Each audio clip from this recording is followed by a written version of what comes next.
Hey everyone, welcome to episode 5 of Formidable Opponents, a show that pits three people who have known each other virtually their entire lives in a series of conversations we all argue about that are fun, engaging, and critical, all about pop culture. As always, with Bob and Joseph, I'm Randall. Today, we're going to talk about best female SNL cast member. Let's get your thoughts real quick, Bob and Joseph. Oh man, I think it's a great topic. You know, I grew up watching SNL. It's always been something that I did on a Saturday night to crack up, to laugh with our friends while drinking or hanging out. I think there's some fantastic comedians, both male and female, and I'm just kind of excited to talk about this topic. I am too. I really enjoy SNL. Mostly, I mean, it's still good. I still enjoy SNL very much. A lot of what we're probably going to talk about is what might be not the golden age of SNL, but some people would consider it. Maybe the early 2000s, I guess, but a lot of great comedy came out during that time, and a lot of it had to do with the women that were on that show. Excellent points, guys. So here at Formidable Opponents, we wanted to recognize March as Women's History Month. As you know, we wanted to recognize the contributions to comedy and pop culture that these amazing, talented women have provided to us. We wanted an even platform to appreciate such a large number of cast members. We talked a little bit about best SNL cast member, and the conversation could have been a 3-hour podcast if we were talking about the last 45 years of cast members. So we wanted to not only honor the women of SNL and all the laughs they brought to us, but also break it down into two parts, since it's such an important part of our lives and our upbringing. We didn't want the talk to be dominated by a lot of scandal or activity that is most associated with the male cast members. I've read several books, live from New York. I've read so many Rolling Stone articles, and a lot of them tend to, when they talk about the male cast members, a lot of them tend to talk about the scandals and the issues that have gone on, outside of the stage, or off stage, I should say. You don't really read a lot of that with the female cast members, and we wanted to focus purely on comedy, especially for this one, because there was such a groundbreaking effort by a lot of these cast members and writers who have contributed, particularly in the last 20 years. If you read lists, books, and media about SNL, live from New York, as I mentioned, the stories are very male driven. Even the stories involving female cast members, there's just an unfair dominance in these writings, and we wanted to recognize those female talents. And for many years, women were secondary and at times tertiary characters used for joke setups for their male counterparts. They were doting wives. They were, unequal members of the media. So, when I think of female cast members and what makes a strong female cast members, you could go back to the beginning. I know you guys are fairly young. I don't remember the beginnings of SNL, but it started off pretty strong. You had Jane Curtin, you had Gilda Radner, Lorraine Newman, I think, and they started off strong. They started off pretty equal, but then there was a fallout. What did you guys attribute to that when you saw at the beginning of SNL and what they were trying to accomplish with such a small cast? Once the 80s hit and things changed around, the female presence on the show wasn't really as strong, especially for 2 straight decades. What are your thoughts on that? I feel like in the 80s, comedy was kind of changing, and you look at the 80s movies in particular, comedy was different, maybe a little more raunchy, a little more like I want to say male driven, male comedies, male upbringing, that kind of thing. Yes, we had all the 16 Candles and stuff like that, but I feel like females in comedy weren't as popular. I know maybe that's the wrong phrase. They weren't as popular. It was really, really male driven. And I think that may have taken a hit to SNL. I think SNL in general in the 80s took a hit. So it's probably why, because they kind of focus more on one particular gender on the show. I agree with Bob. It just, back then, I don't want to put blame on anybody, but it was more dominated by the male, and I guess that's a problem. Did y'all notice? I mean, maybe it was more like it was more like the males in those movies were all the comedic relief, right? But the females were like the ones that these guys were chasing after, right? That's what it seemed like. There's a lot something like that. Yeah, it was almost like a prize. Yeah, it was guy chasing girl, and a lot of the 80s movies, and the guys were always like the dumbasses and the quirky, goofy dudes, and and they portrayed the woman as like that beautiful love interest that they were all going after. And that's probably more what affected, I guess, maybe the decisions at the time in SNL. I mean. And it's funny because both of you guys brought up 80s comedies, and SNL sort of took a turn in the 80s when they were, I guess, tanking. They brought in Anthony Michael Hall and Robert Downey Jr., who were doing comedies. And it just wasn't working out. And they were primarily focused on, okay, who are the next young sort of hot comedians? They brought in Billy Crystal for a year. They brought in Martin Short.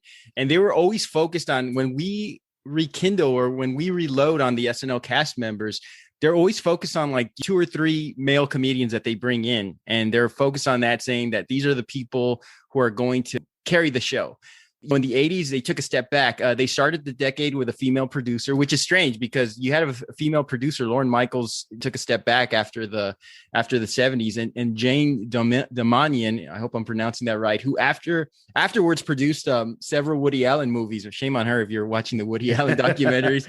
And women were utilized more as secondary characters, and they had some talented actresses in the 80s doing SNL. They had Julia Louis-Dreyfus, who later found success as Elaine on Seinfeld. Joan Cusack, who's always good for a laugh. And then there was some progress with Victoria Jackson, Nora Dunn, and Jan Hooks, but there was no uprising. It was always focused on the 2 or 3 male characters. And I don't know if you guys agree with me on this, but I always felt SNL was separated into several tiers. When you had the host and you had the musician, you had those A-listers, and then you always had maybe 2 or 3 main characters that you knew were going to leave SNL and they were going to become big comedic superstars. Those were the tier 1 A-listers. The tier 2 listers, I would say they're the B-teamers. They were consistently in skits. They had questionable movie careers, and there are a lot of male characters that I'm thinking about right now. I know we're doing the male ladies, cast man. members. Yeah, the ladies, man. Yeah, we had Deuce Bigelow. We had Night at the Roxbury. Although Will Ferrell, his career was very different than Chris Kattan's. No spoilers. I know we're talking about that next week. And then you had tier 3, who were the seldom used or new cast members. And I always felt throughout the 80s and the 90s that the women mainly fell in the tier 3, where you didn't really hear from them after the SNL. And I have a ton of names I could read off, but when we look back at the 80s, and then we look back at the 90s, where, now you have character actors like Dana Carvey and Phil Hartman, who are carrying the show, Michael Myers. There was some breakthrough in the mid 90s with Molly Shannon, because after that 70s stint, the only true character I remember is Superstar Molly Shannon. That was like almost 15 years later. I had to Google some of the 90s female cast members. Beth Cahill, who I don't remember, Morena Banks. I thought Laura Keitlinger was very talented. They didn't do anything with her. I think she was only on for 1 season. But 80s and 90s, they weren't really focused on women comedians or skit actresses. Yeah, I agree. I don't think we really saw a huge change until kind of Tina Fey came into the mix, as a writer. And then after a few years, she actually became the head writer. And I think that's when you started to see the change, where these great skits and these great characters were now run by the female cast members rather than just the male cast members. So I think it kind of evened the playing field. I agree with that. The start of what could be called the female revolution, because you look back at the 90s, Randy, which you were mentioning right now, and really the 3 that I remember specifically who probably had to scrap, but they were funny women, were Sherry O'Terry, like you said, Molly Shannon, and Anna Gasteyer. I hope I'm saying her last name right. Those yes, in the world. Yes, those 3 women were hilarious. I believe that's what got what paved the way maybe for the people that were because we know who we're going to talk about. If it wasn't for those 3 women, I don't think the women that we're going to discuss wouldn't be where they're at. I mean, these ladies probably opened the door for them. Unfortunately, not as much, and maybe didn't get so much airtime, but the time that they did, I mean, hilarious skits. One thing I could say about Anna Gasteyer, and you said paving the way, I think you hit the nail on the head with that. She did a skit with Will Ferrell, the Culps, where they play like this duo band where they sing all these popular songs right now, right? And they kind of make them their own. She not only did she hold her own in those skits, because Will Ferrell, I mean, SNL, Will Ferrell, he ran the show, man. I mean, he was just, it made his career, obviously, because he was so great and so hilarious. But in those skits, I mean, not only did she like keep up with him, she stole the show many times. Those are my favorite skits, some of my favorite skits in SNL during that time. I was looking at, even in the 90s, they had some great comedic actresses. Janine Garofalo, who was coming out some good movies. She was on there for a season. Yeah, Sarah Silverman, who is a great comedian. I mean, she was on SNL, and I can't name a skit where she was memorable. No, because she was more just a featured. And look at her career now, and that's what speaks to it, I guess. We know who Sarah Silverman is. We know she's funny. I find her very funny. But it's like you said, Randy, you look back to those sketches that she was on, or her time in SNL, and you don't really remember anything because she, I guess it didn't get the opportunity to maybe play maybe a featured person on a particular sketch. That sort of always happens with younger cast members. I was looking at the 2000s, and there's some very funny actresses on SNL that only were on for about a season. Noelle Wells, Jenny Slate, Sashir Zamata. They were very funny in the year they were there, and you don't know what the background is, or you don't know what happened to them, but it's almost as if you're not established or you've been brought in, you're going to sort of fade away. And I think that's been the constant for a lot of these female SNL characters, or actresses, I should say. It just so happens. And, we did pick our three best, and we're going to argue that today. But let's talk about some of the honorable mentions. We mentioned a few earlier, but who are some of the ones that they had a great run, they didn't quite make your list, and you've decided you just want to talk about them a little? I think that one of the funniest women to ever be on SNL that made my list was Rachel Dratch. Yes. I thought Rachel Dratch, her eyes, her eyes, she's all facial expression. She's probably the most underrated cast member probably of all time, both male or female. She had so many funny skits, man. She was Harry Potter. Those I always thought that were hilarious. She did like the Boston native skits where she had that real thick Boston accent. Her love interest with Will Ferrell in the jacuzzi scenes. Man, those are my favorite. Yeah, fucking dying. Get off my back. and what's crazy, and again, I say it again, like Will Ferrell. I don't want to praise Will Ferrell way too much, but I mean, at that certain time, I mean, he was SNL, and when you take Rachel Dratch and she's able to like steal some of the spotlight and steal some of the show from him, I mean, that made epic skits, and they were so fucking funny, and I loved almost all the skits that she was in. Personally, I was always a fan of Nasim Pedrad. I hope I'm saying that right. She is famously known for her Kim Kardashian impression. Yes. Very funny, very portraying Kardashian as a bit of an airhead, but very funny. One of the funniest things about her that I liked was her never-ending quest to play men and to play them funny. And she was always asked to play, or they'd write a sketch and they'd say, hey, we have you in mind for a particular sketch, or we want you to play this character, whoever was writing the sketch. And she would always try to come back and say, well, how about I play another small man?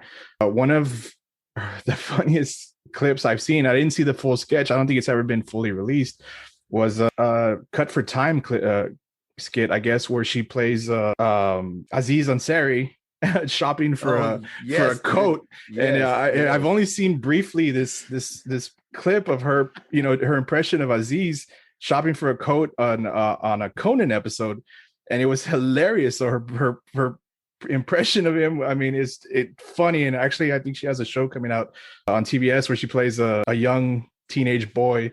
I can't remember the name of it right now, but I've seen the commercials for it, and I'm looking forward to it. So she was always one of my favorites. Abby Elliott was also really great. Generation, yes. Actually, yes, that's true. With her father being the first.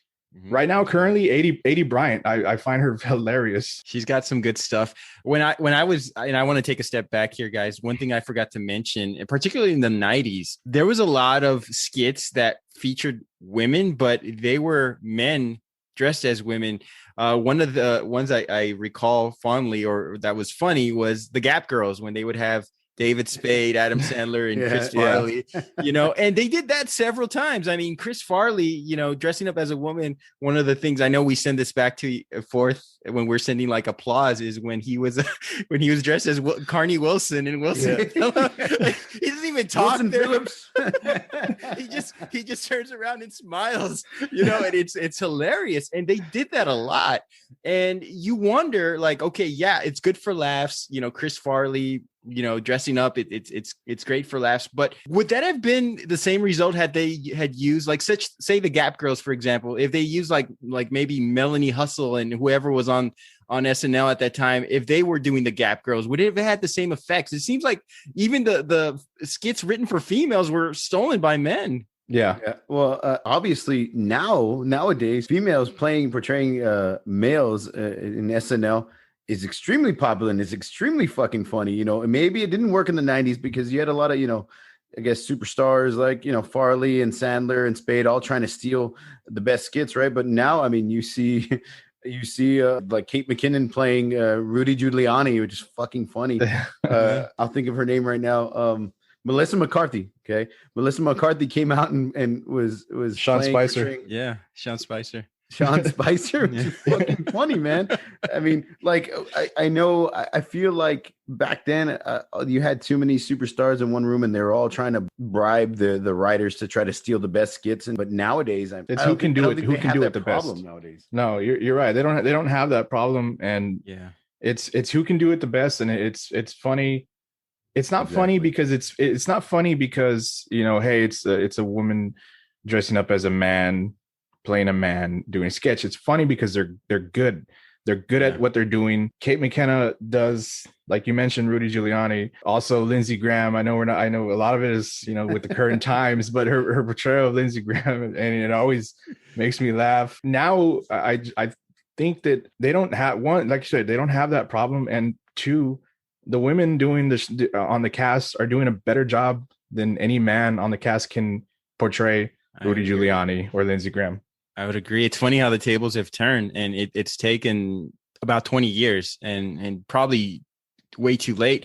Some of my honorable mentions, I think the first sort of female breakout character was Jane Curtin, because she was on the Weekend Update, and she's most famous for telling, I think it was Dan Aykroyd saying, Jane, you ignorant slut. And, it was sort of the catchphrase there, and people would shout, they would applaud that. And she was almost like just the punchline, and she was great at taking it, but she was more talented than that. She went on to win a couple of Emmys. She did some sitcoms, great actress. Molly Shannon is another one. I thought Molly Shannon was going to be the breakthrough, because Superstar was they put money into it and they made a movie out of it. It wasn't a good movie. The skit didn't resonate well, but none of the Saturday Night Live skits. I mean, and that's unfair to say, well, it was a female skit and that's why it didn't work out. But the only one that really worked out was Wayne's World. Everything else sucks. I would say Wayne's World, Tommy Boy. Well, that wasn't really a skit though. Yeah, well, but I mean, it kind of was. He played kind of a similar character with David Spade. The doubting best friend or friend. You know what I mean? But Wayne's World, the skit movies just don't work. I don't know. Well, I mean, the ladies' man is hilarious. What was the other one? The guy, I'm good enough, I'm smart enough, and that was people. Like, I'm sorry, that was trash. The movie that was bad. I can't even remember the name, and that guy was even tried it with Will Ferrell. They made a Night at the Roxbury, and it sucked as well. That was a terrible movie too, and they've done that constantly. They haven't really done it with any female skits, but I think they know they've lost enough money to ever want to do that again. Mm-hmm. Yeah, I agree. But Wayne's World was definitely the winner there. Gilda Radner was great. She was another breakout star in the early days of SNL, and that's because she was overshadowed by Chevy Chase and Bill Murray and John Belushi and all these powerhouses. But she kept up with them, but she didn't get the recognition. She didn't have the movie career that they had. Tina Fey, who I thought I had a tough time. The only reason I didn't go with her as my choice was because she didn't do as many skits as the ones I think we talked about. But I would honestly put my money down and say she was the funniest out of any female who's ever been on SNL, whether they be writer, performer, anchor, or whatever. She was great. Maya Rudolph was another one. And the one, I think, person of interest that I think we all sort of talked about last week when we were discussing what we were going to do on the show, Sherry O'Terry. I'm surprised her career didn't take off because she was fantastic on SNL. Yeah, she was extremely funny. She the only minor role I could think of that she did after was she was in Scary Movie, and even in Scary Movie she was fucking funny. Yeah, she didn't have too many movie credits after that. And you're right, it's funny. The Spartan cheerleader skit cheerleaders, skit were hilarious. And that's because she was going up against, I hate to say going up against, but paired with Will Ferrell, who, like, as we mentioned, but we're not going to go into it right now, clear powerhouse at the time on SNL. And she either overshadowed, took a point on those sketches sometimes, maybe was funnier. They both fed off each other real well. But, I guess it was Will Ferrell. So maybe people wanted to see more, it's Will Ferrell being funny, as opposed to how not recognizing how funny Sherry O'Terry was actually in those skits. Sherry O'Terry reminds me a lot of the female version of Martin Short. And Martin Short, you put Martin Short in a movie and he'll steal it. Like, you put him in the scene, he's hilarious. He's very over the top. Yes. Martin Short is just so funny. And I always thought Sherry O'Terry was like the female Martin Short. I didn't think she would have A-list career, but I always thought she would have a Martin Short type career where you could plug her into a comedy and that her role was going to be great. The last time I saw her on an episode of Curb Your Enthusiasm, and she was still funny. She still had great timing, and that show they do all improv and everything is just off the cuff. And she held her own, and she's still good, which makes me wonder. I mean, she checked all the boxes.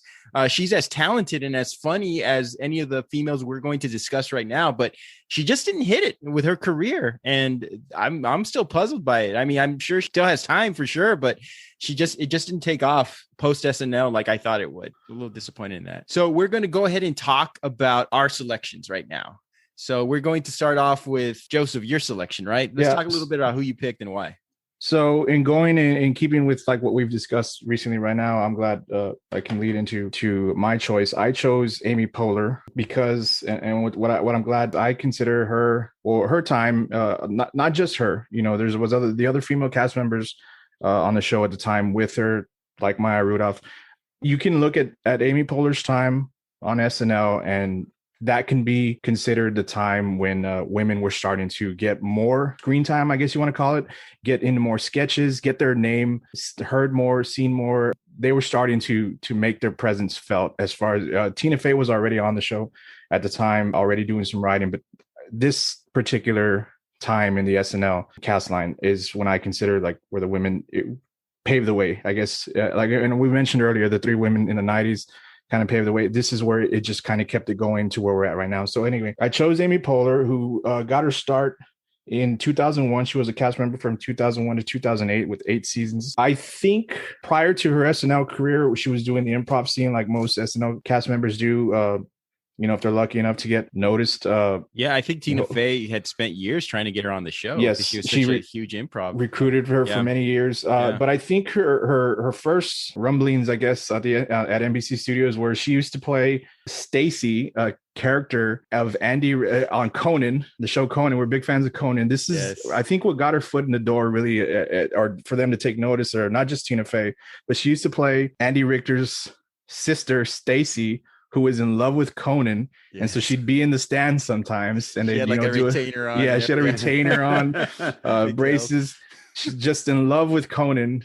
And every time that Andy would like make fun of her, she would burst out into these violent outbursts. She was hilarious, and this was prior to her SNL career. So I think this helped get her noticed. And if you look back at those sketches, those little skits, I guess, on Conan, you'll see why this woman deserved to be on SNL, and I'm glad that she did. And those skits, Joseph, they always ended with her like jumping on Andy, right? Yeah, she'd always like come running down the stairs and jumping at him and like wanting to kill him, and they're hilarious.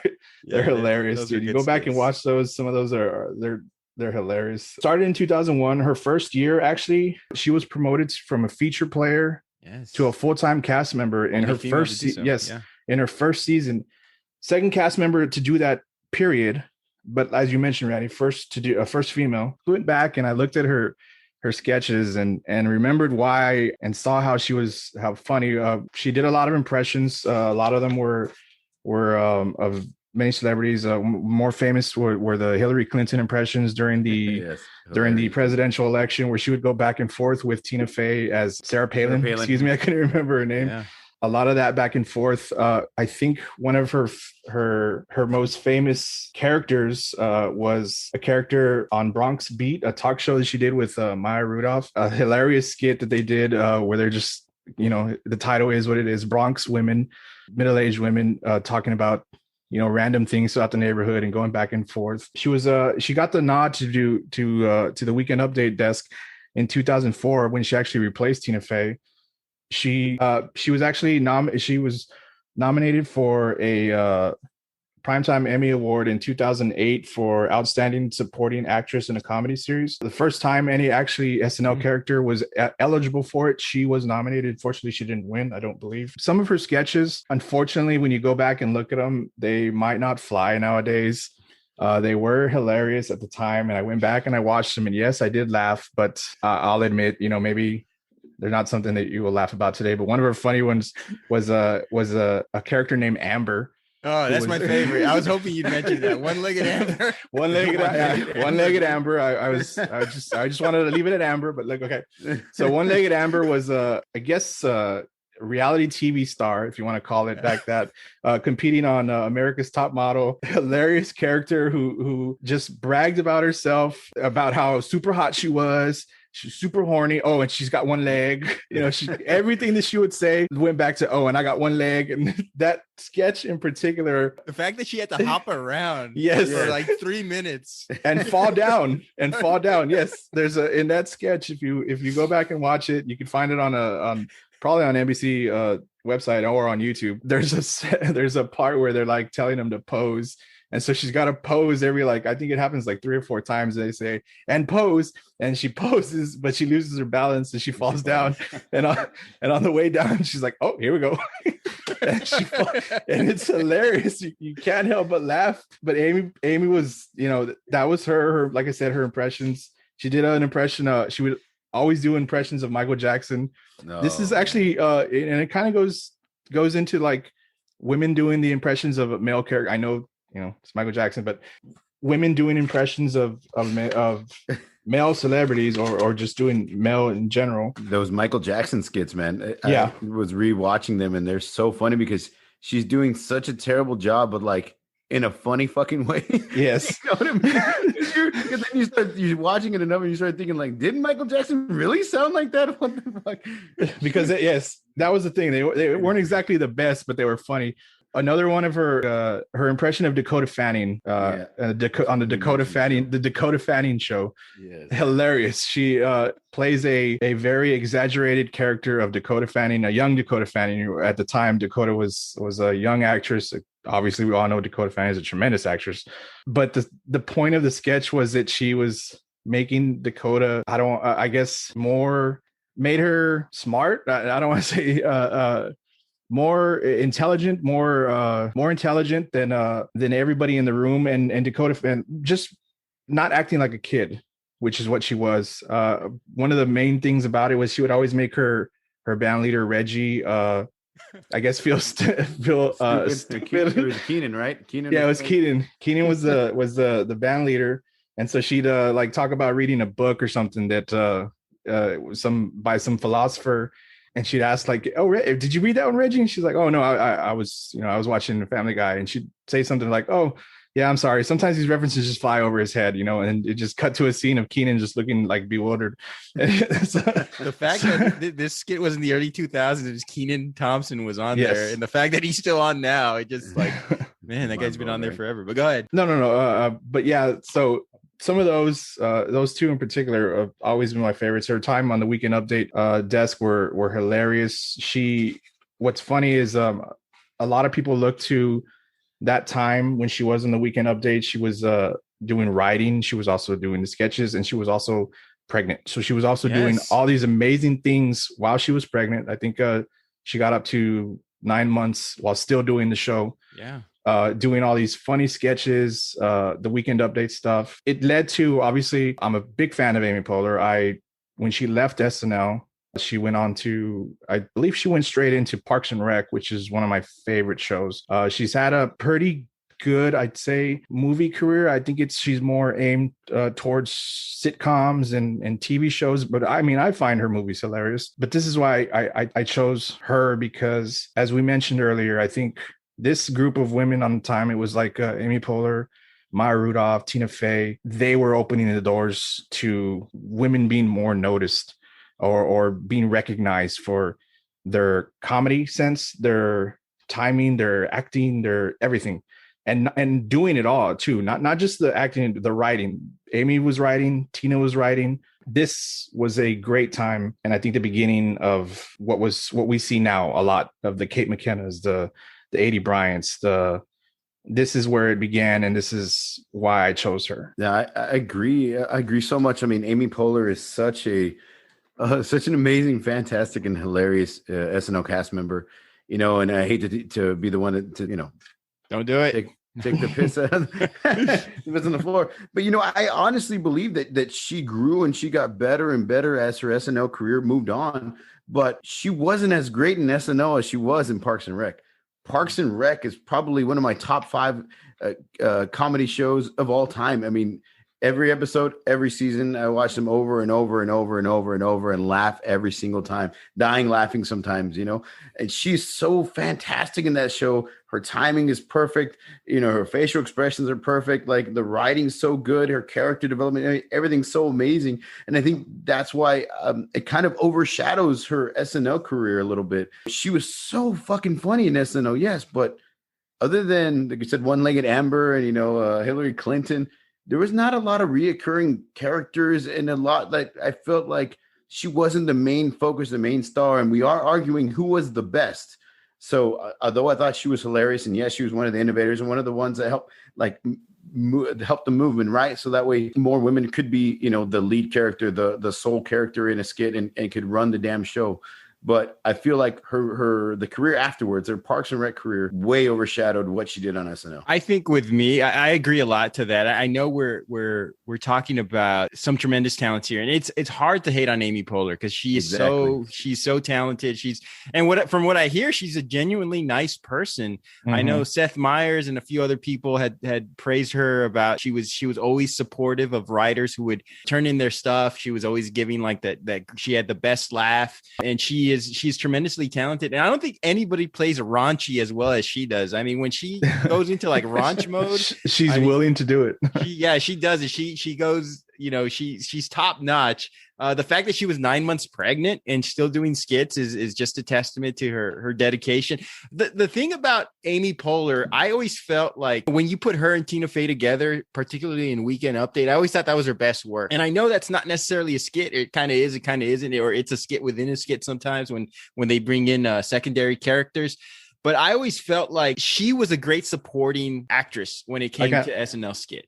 I kind of felt like, I did know that, and I did take note, and I kind of felt that you all would say that a lot of her stuff was either co-starred, like something, and I know, like I mentioned, the Bronx Beat, it was her and Amy, Maya Rudolph. You just mentioned right now a lot of stuff that she did was with Tina Fey, and so I did know, I kind of feel that you all might say, or one of you all might mention something like that a lot of it maybe was not so much her featured, or as opposed to it being a two or a duo in a sketch. But to your point, Bob, you mentioned the Parks and Rec career, which you think overshadowed that. And I disagree with that, saying she's got that. It's because of her career on SNL that she was given that opportunity or just earned that opportunity, and which we both love that show, well deserved. That show, I wish it hadn't ended when it did. You know, I honestly thought it could have gone, 10 seasons or whatever. And I think it did 8 or 7. It was really sad to see that go. But I think it's because of their time on SNL with the writing, the sketches, that she was able to bring that character of Leslie Knope from Parks and Rec to life. And the reason why she got that opportunity. Yeah, and I agree with that. That's the reason why she got the opportunity. But I still feel like she finally found her little niche, her little place in the world where she could just excel and be the star. And like you said, in a lot of the SNL skits she played, she had to be with Tina Fey, or she was with Maya Rudolph, or she was with another character, and she was exceptionally funny. But on Parks and Rec, she is the show. You know what I mean? There's a lot of minor characters that are extremely funny as well, but she is the show. It revolves around her. She makes the show, and it made her career. And I think it does. I think it outweighs the characters that she played, the supporting characters that she played on SNL. I think the last point I'll make about Amy Poehler is that being in a sitcom, it's very vetted, it's very manicured, it's very multiple takes, and Amy Poehler has proven. You watch her in a movie and she's great. I mean, Mean Girls, and some of these other movies she's been on. I mean, she's hilarious. I mean, Yes. you want to see more of her, and I think that's what makes her so powerful, is that she's great, and you only get her in doses, and you're waiting for the next movie where she plays a part, and she's always kind of been, I think the Robin to Tina Fey's Batman, just because Tina Fey's been so, she's more of the, how can I put it, more of the straight laced sort of intelligent sort of delivery, straight face delivery, where Amy Poehler's kind of out there and wild. And it all depends on what your definition of good comedy is. Some people prefer the latter. Some people more serious, sarcasm like Tina Fey. But I always felt that she shines in movies and she shines in TV shows. Not that she didn't shine on SNL. She was awesome. I have her in my top 4. But I just felt like the one thing that separated Amy Poehler from the other choices, or from my choice, was I always felt she was more of the rock, more of the supporter, more of the person that, the skit's not going to be about her, but she's going to say one or two things, or she's going to do something physical, like the Mom Jeans. They I think they had the entire cast on that one. The female, I thought she was the funniest one on the Mom Jeans parody. And she was actually kind of featured a little bit on that. Yeah. Oh yeah. They showed her like more in that fake commercial. And I know a lot of the sketches that she did a lot of, because SNL does them, a lot of fake commercials, comedy commercials, and Amy Poehler was featured in a lot of those. But it's hard to argue about Amy Poehler. But let's go ahead and move on to. Well, go ahead, real Joseph. quick. I'm sorry. I will just say, like, and another, I guess, final argument for me would be, I don't know if I don't read Pace Magazine, but Pace Magazine recently released a top 50 SNL cast members. This article was published in November of 2020, and actually Amy Poehler ranked number 9 on that list of top 50. Second female to Gilda, but number 9. She was in the top 10 of that list. I felt she was better than Gilda, actually. But Amy Poehler was fantastic. It's tough to argue against her, but I think Bob and I have our reasons as to why with the people we selected. Bob, go ahead. Me in my selection, I chose Columbia University's own Kate McKinnon. Kate McKinnon she is unbelievably talented, unbelievably funny, crazy, subtle.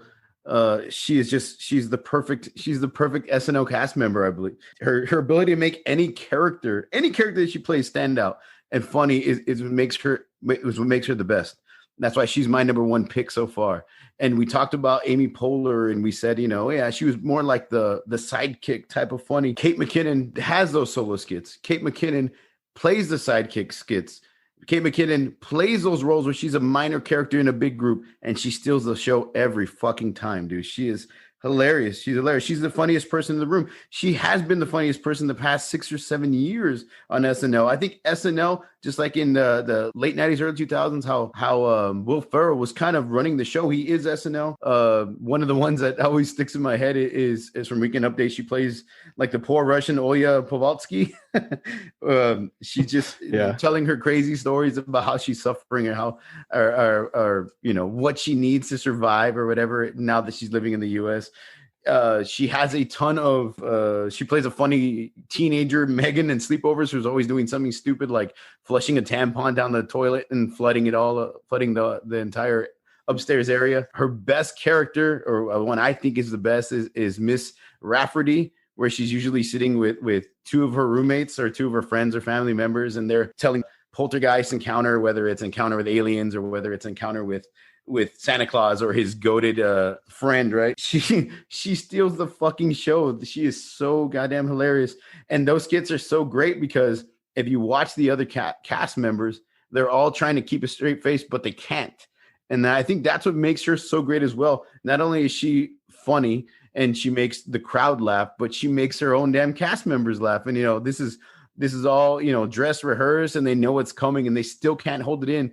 If you watch any one of those Miss Rafferty skits, I mean, every single person there that's in the skit, it cracks a smile or laughs or has to look away or look down. They're hilarious. They're funny, especially her outlandish, her creative stories that she comes up with her alien abductions. They're all so damn funny. I love every one of those skits and every one of those characters because they're all so different. They really, really are so different. And they're all fucking funny, which is great. The one thing I mentioned at the beginning, well, I didn't get to mention because we didn't talk too much about it, but that, like I said, she can be funny in any situation, in every situation. I caught a funny interview with Bill Hader, another one of our great cast members that's super funny. He actually got to sit in on the audition for Kate McKinnon when she auditioned for SNL. Lorne Michaels came up to him and asked him to be a part of it. And the common rule is you can't laugh. And Lorne Michaels was specific. He said, hey, you come in, you can sit on the auditions, you can tell us what you think, but you can't laugh. No matter what she does, no matter what she says, you can't laugh. And, Bill Hader's telling this story, and he's like, I remember when I auditioned, nobody laughed. He said, Tina Fey gave me a little, and he was like, I knew I was good, but they're not supposed to laugh, right? They're not supposed to laugh. So he goes on to tell a story. He says, Kate McKinnon starts, and he was within 2 or 3 minutes, he's fucking dying, and he's laughing and laughing. Lorne Michaels kicks him out, actually has him take a break so he can kick him out of the area because they're like, you're not supposed to laugh. That's how funny she is. He knew they found comedy gold with her. They hit the nail on the head with her. Like I said, she does a lot of great solo acts. She does a lot of great, the buddy comedy. She does great in those groups. Like I said, she's always the funny one. She always has the either the best line, and a lot of her stuff is ad lib too, which is, I'm sure he pisses off Lorne Michaels, but it's so fucking funny, her actions, and like I think she purposely does stuff in the middle of the skit just to make her castmates laugh or crack a smile, and I just think it's wonderful. Great characters and great impersonations. There's a lot of things that make up the best female cast member, the best male cast member, whoever, the best cast member, period. They got to be good on their own. They got to be good in a group. They got to have some interesting or great characters, and they got to be able to do some impersonations. And I think she hits a nail on the head. A lot of people have done Hillary Clinton, but nobody does crazy, funny Hillary Clinton debating against Trump better than her. I mean, she is fucking funny and hold her own. And Baldwin does a fantastic Trump. And I mean, she just one-ups him and hits him every single time. It's so goddamn funny. She did a lot of Justin Bieber impersonations. Those are hilarious. I will say that. Yeah, I'm sorry. Those are so hilarious. Funny, man. So funny. So hilarious. Justin Bieber. She does Ellen, which I think are great. She did Penelope Cruz. If you've never seen Kate McKinnon, Penelope Cruz shampoo commercial with, it's fucking hilarious. I mean, nonstop laughing. I mean, these weren't even ones that I had to look up to remember. I remembered them, and I remember thinking that those were so funny. So as soon as I thought of her, I was like, I got to talk about this. Got to talk about that. I got to talk about Penelope Cruz's character. I got to talk.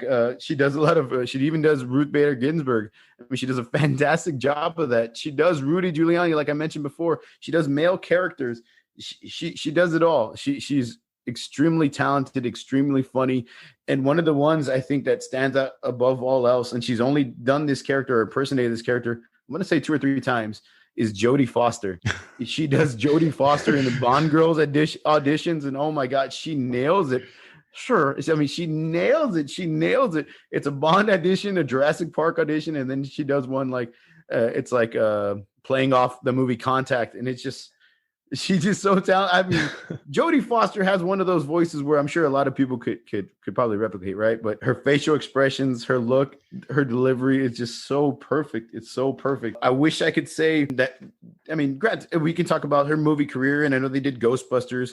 Again, here's the only good thing about that movie. I was going to say, and even in that, she's in the room with 4 other powerful, strong, smart women, and she stood out. She stands out in every skit and everything she does. She is so genuine, so funny. I saw her in Comedians in Cars Drinking Coffee with Jerry Seinfeld. Yeah, and man, she's just so subtle and so sweet. And like Jerry Seinfeld, the whole goddamn time he's laughing his ass off. And to make a comedian like Jerry Seinfeld, who's probably heard it first, heard it all. He's just laughing and shaking his head and laughing.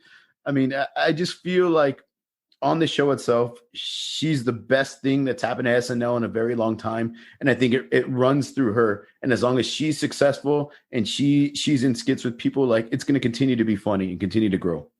I will say this about Kate McKinnon. She is one of the reasons why I'll tune in to watch Saturday Night Live, or at least some of the skits. You know how Rolling Stone or some of these other sites will say, like, okay, the top 5 skits from last night's SNL. I won't sit through an SNL just because, not because I'm pompous, but because it's just not that great. But Kate McKinnon's great. I think Weekend Update is still funny. But anytime they show watch these 5 skits that were on last night's SNL, Kate McKinnon's on like 3 or 4 of them usually, because she's great. And I think that's one of the, I don't know if this is a compliment or a detriment to her, but she doesn't have a strong cast. She's kind of like LeBron James that first go around in Cleveland, where he was playing with like guys who I don't even remember. Mo Williams, and some of the other guys who I won't mention because I think some of them did some things. But she just doesn't have a very strong cast. So it's almost like they're relying on her all the time. And I mean, she handles the pressure great. She comes through all the time. But I think back about, what about if she was working with Bill Hader, or what if she was working with some of these other talented, Will Forte or even Will Ferrell? What about if she was working? Could you imagine how much better she'd be if she was working with some of these top tier male talents? I can agree with that. And that's just a shame. I mean, I know it's all because of the point of her career she's on, the time of her life or whatever, but I mean, I just feel like, man, I just wish she would have had a stronger male cast to work with, because she outshines them by so much. And it's great and all because we get to see her, just the cavalcade of talent that she has, but she also just leaves everybody so far behind that it just doesn't make the show that enjoyable if she's not on. I think, and here's one thing I noted in 2010, I remember SNL, it seemed like they were writing with Vanessa Bayer. It seems like that was going to be like the next female breakout star. When Vanessa Bayer arrived, she started getting the reps. She started getting on more and more skits. But once Kate McKinnon came on 2 years later, it's almost like she stole that from her. So, Kate McKinnon she was outshining everybody, even people who had been there and people who we thought were going to run with the show. I don't think they expected this I can't talk for them, right? Obviously she had a great audition, but I didn't expect this from her. I didn't expect her to be just the best, one of the best. I think she's one of the best of all time. I had her number 2, but I know this is a show where we have to argue because I know I think the person I picked had other qualities. But for Kate McKinnon, my only complaint is that she has to be the lead of a skit, because no matter where you put her, it's almost like distracting. Like she had that alien abduction skit. I know she was the lead, but she stole the skit. I mean, she was hilarious. Yeah. And it's almost like, it's almost like the sort of crossover from Amy Poehler, the polar opposite, no pun intended, where Amy Poehler could be a supporting character. Kate McKinnon can't do that because she has to be the star of the skit. Because if she's not the star of the skit, we're always going to wonder, when is she going to say something funny? When is she going to make people crack up? And it's almost distracting to a point. And I guess it's a good problem to have when you're that talented. All her characters kind of sound the same to me. I know she does some voices. They say hilariously outrageous lines, but they all sound the same when she's not doing celebrity impressions. And also the last thing I wrote, I have a sort of afterthought about this. She stayed way too long. She's way too talented to have double digits on SNL. She's been there for 10 years. She's the longest tenured cast member, the longest tenured female cast member, passing Amy Poehler. I understand that she probably made this decision because of COVID. She realizes, hey, not a lot of movies are being made. She probably loves living in New York. She probably loves what she does, but she's ripe for the pickings when it comes to next level. I think she could be a tremendous movie actress. Or I know she's done a few movies already and she's done great.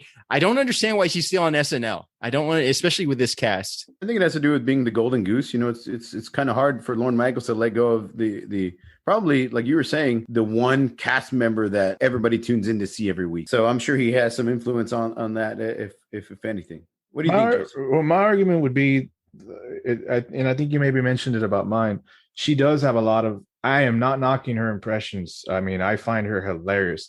She does have a lot of impressions in a lot of the sketches, and a lot of what you see of her and what we find funny is her doing an impression. Her impressions are hilarious. The Justin Bieber stuff. I mean, I kind of want, I don't know if I should feel bad for, I don't feel bad for Justin Bieber. I kind of laugh at him. I laugh at him because she's highlighting the stupid things that he does. So, and making it funny. She does have some recurring characters. I think a lot of it is based, and I guess maybe I'm shooting myself in the foot here, because I was going to say she doesn't have too many recurring characters, and a lot of it might be a new character maybe written or a new sketch written for this particular week, but she does come into it and steal the show. So I guess I shot myself in the foot there. But I understand what you're saying, Randy.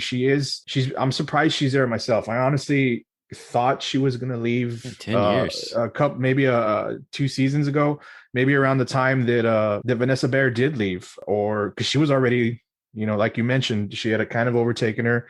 Vanessa Bayer left, and I was like, honestly, Kate McKinnon could have left then too. I am surprised she's still there. I do have, I guess, you're saying with this cast, I have a little bit of hope for this cast. Not so much the male talent, because Pete Davidson is just stupid, but the female cast, Chloe Fineman, a featured player currently. We haven't mentioned her yet, but if you don't know who she is, Chloe Fineman is a featured character currently right now, and she's making a lot of waves. She's very funny. Chloe Fineman actually could be the next Kate McKinnon. I do find Heidi Granger funny. Obviously, they still have Eddie Bryant. Eddie Bryant is hilarious. So I understand she is right now. She is the top as far as the female cast. She is top as far as even the male cast. She is like what Bob said. Lauren Michaels' Golden Goose right now, and I'm so I can be between her and Keenan, because Keenan, he's up there too. I mean, he's obviously been there the longest. But Melissa Villaseñor, I also find her very hilarious too. I guess it just depends on your comedy style. I find her funny, but I do have hope for this cast. I don't know if I mentioned Cecily Strong. Cecily Strong is also very funny. So I do have hope for this cast going forward if she were to choose to leave. I think I gave more of a nod in your favor, Bob. So but you can't argue mine. I guess originality of a character, because she doesn't have too many recurring original characters. She does, and they are very funny. But I guess like I mentioned, she can take on a new character and make it funny. I do have hope for the future with the female cast. I do find them funny. So going forward, if she were to leave, which yes, it is long overdue, maybe she should leave. I hope that she has this great career after SNL, whether it's a TV show or movies. She will.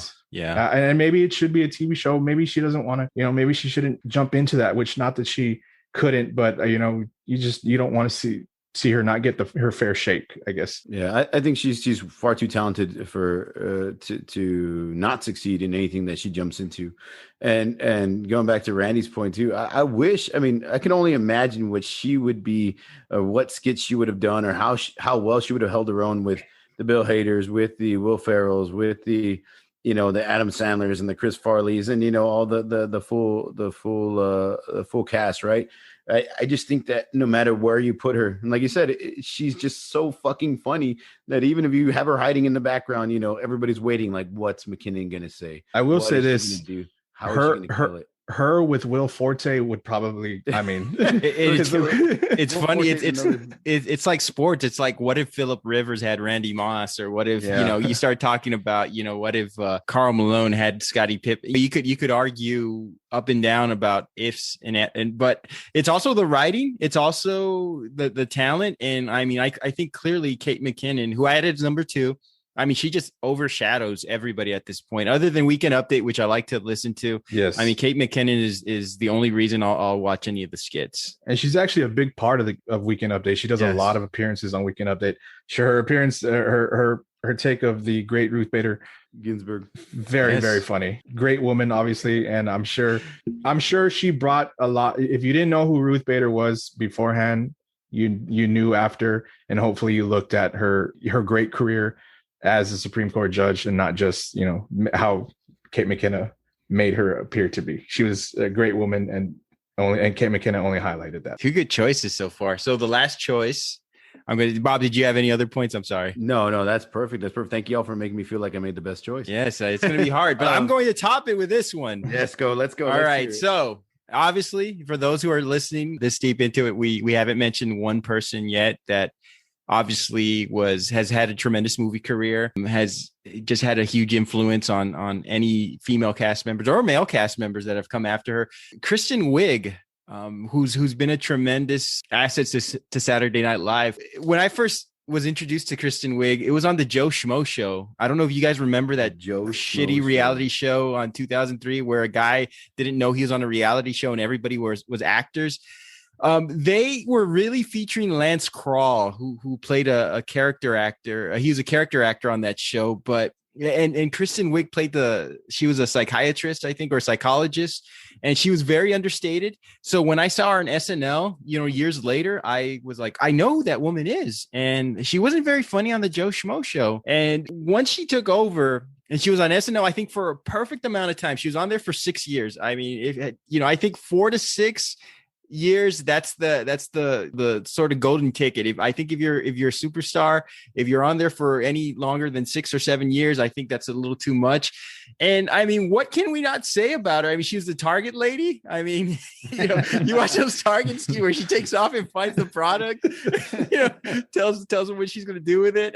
The Penelope, the guest at the party, who always speaks in a nervous, shaking voice, and yes. She twirls her hair around and she wants to one up people, or that lady that can't keep a secret.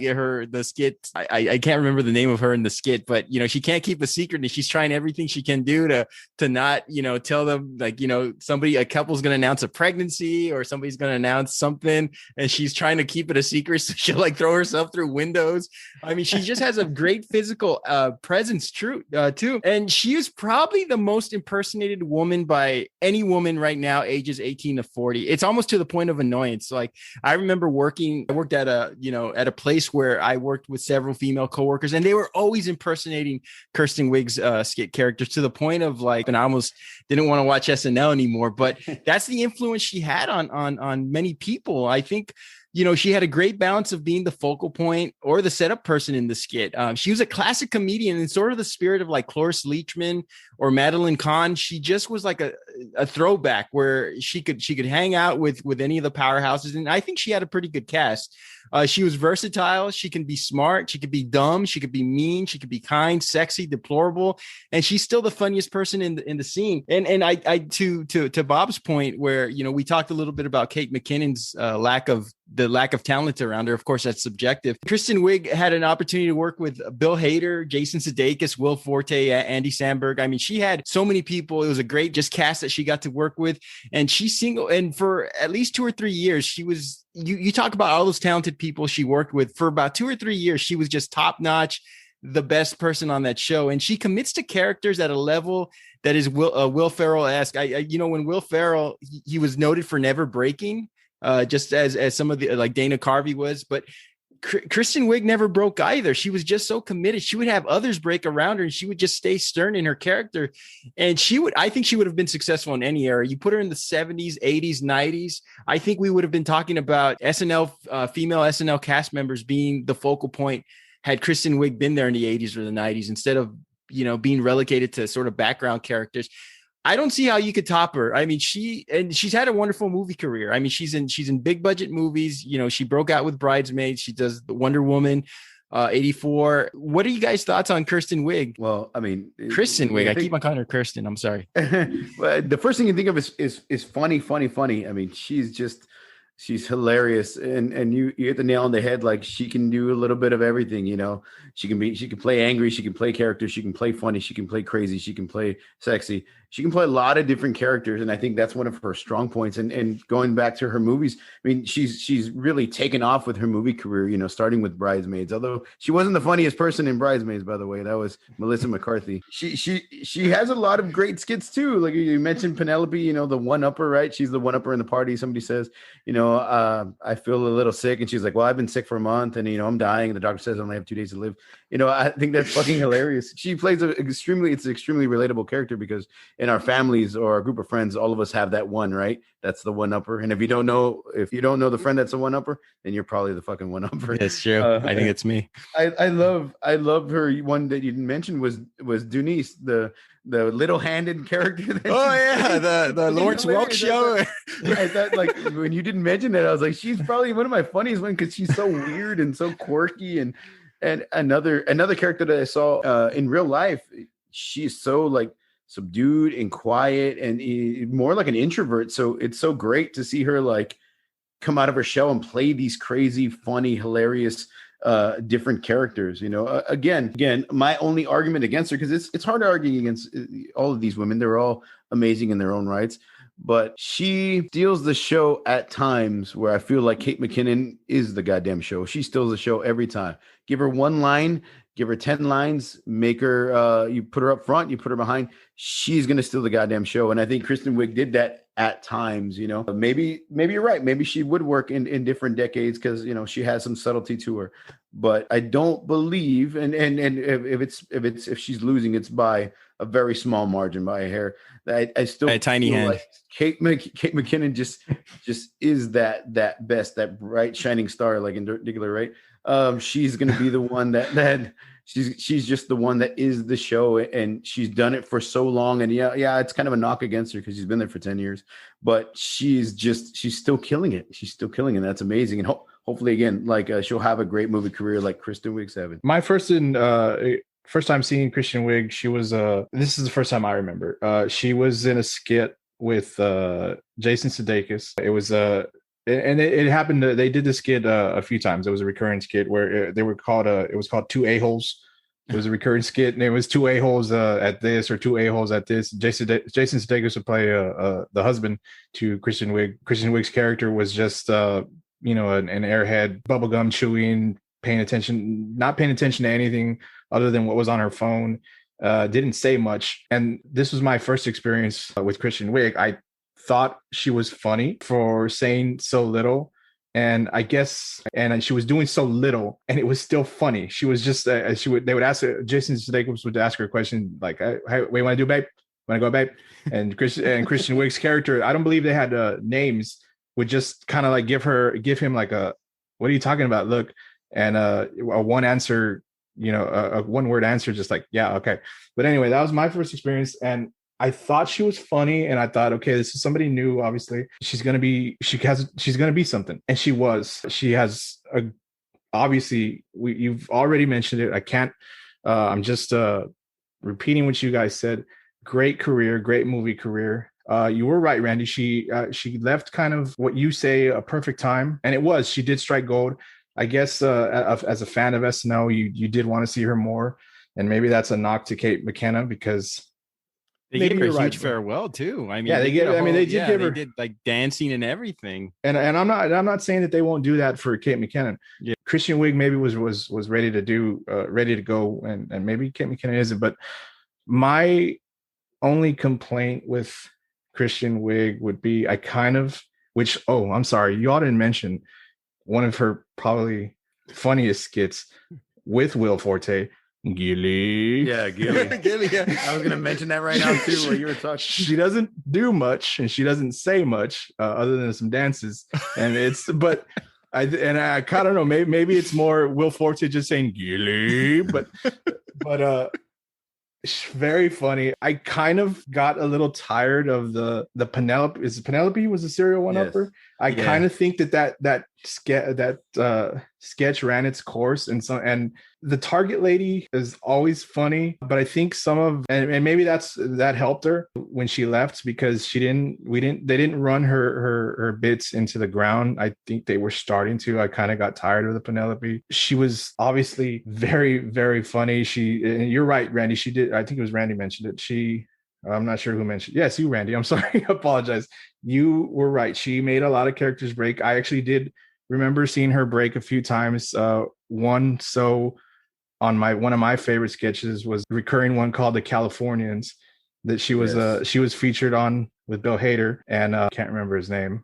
But anyway, I did see her break a few times, but that might speak to who the people were around her. And my only complaint, like I mentioned, is I felt like some of her characters ran into the ground, but she remedied that with leaving when she was supposed to. Mm-hmm.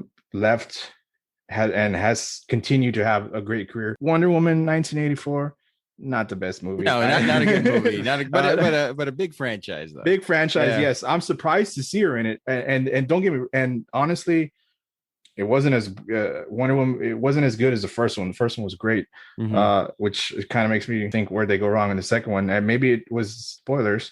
Two villains, because I think Kristen Wiig on her own could have just played one great villain for that movie, and that could have just been it. It was definitely overloaded. But yeah, I mean, I guess I'm not here to. I know what we're here to do, and I guess with this one, my argument is not so much against either of your characters. I'm arguing why I feel mine was the best because, as I've mentioned, I felt like she opened the doors for these two women that you all brought to the table who are great.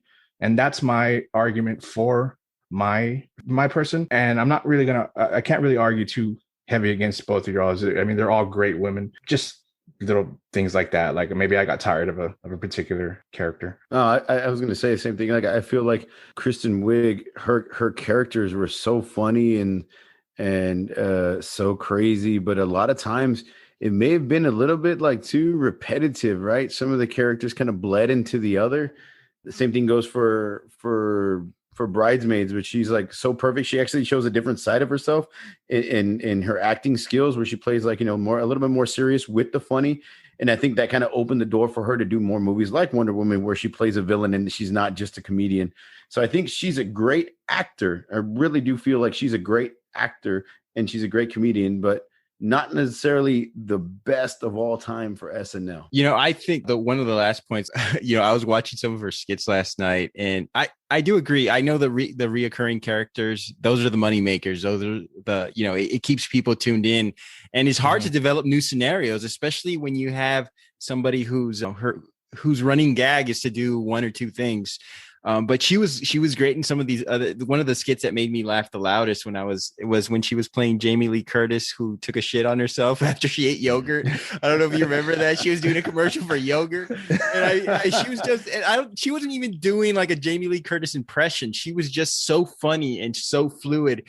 No pun intended. But she was just so good in everything that she did, and I think that translates into, hey, she checked all the boxes. She could do so many things. And I think that's why I know this is not an argument, but I think out of every SNL cast member, she's probably going to have the biggest movie career. Yeah, she took a little bit of a dip with Wonder Woman 84, but I think she's lined up for some bigger things, but it could go either way. I mean, I think we're still sort of talking a lot about Bridesmaids and how great she was there. And I don't know if we've seen anything after that equates to Bridesmaids, but I'm sure we will someday because she's so talented. She just has to get with the right director and the right cast. So I think the verdict is still out on her as far as post SNL career. But I mean, I think she has the brightest future. But I wouldn't rule out Kate McKinnon either, as far as being a powerful movie actress. I mean, it could happen for her too. She's still very young too. I would say, I'm sorry. I would say Kristen Wiig has a great Drew Barrymore impression. I think she does the best one. Yeah, she does. I mean, the best one. I mean, the voice they can do. You can do close your eyes or don't close your eyes and listen to both of them, and you won't be able to tell who's who. Great. I think for anyone, all of our choices were just crazy good choices, and it's hard to make. Like I said, it was like grasping at straws, trying to figure out an argument, because really we're not trying to argue like you said, Joseph, we're not trying to argue why they weren't great. We're trying to argue why we think ours is the best. And I think all three of these women were just something they're all irreplaceable when it comes to SNL. And when McKinnon leaves, and it'll be a big shoe to fill. I also think that it's kind of a shame that so many talented SNL cast members, but it was kind of easy for us to pick our three, because I think we're picking three out of maybe five that we could have gone with. I know we did some honorable mentions, but those honorable mentions, we talked a lot about them being potentially great had they been given the opportunity. We didn't talk about them being superstars the way the three we picked, and I think you could include Tina Fey, and you could probably include Maya Rudolph in that too.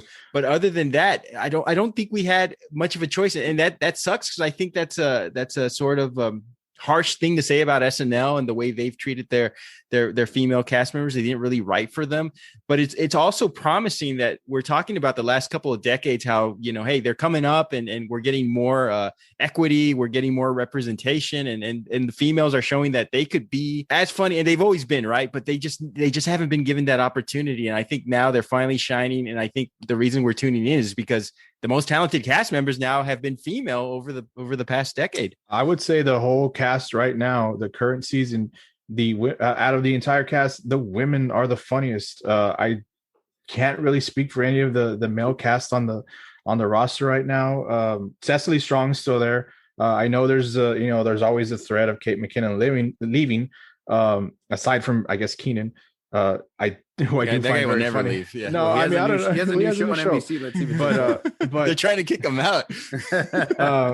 But the current they have Cecily Strong. I find her very funny. They still have Aidy Bryant. Those two women in particular. I don't know if it was a writer's choice. They had one of the funniest bits in Girlfriend's talk show, where they're like best friends.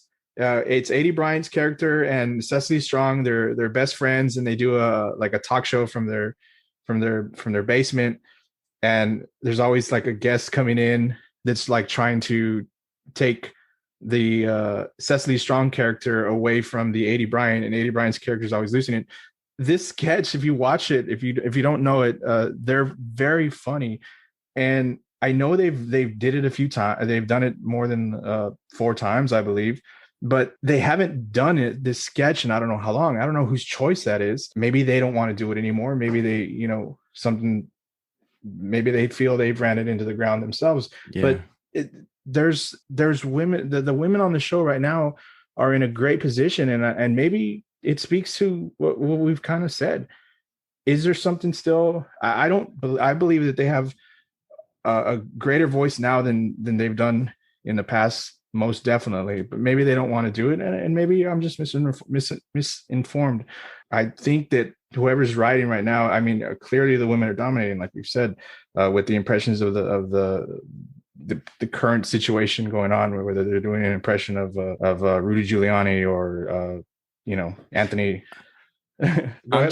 I'm just happy that Jimmy Fallon hasn't been on over the past. Could you imagine how many skits he would fuck up from Kirsten Wiig and Kate McKinnon by cracking up?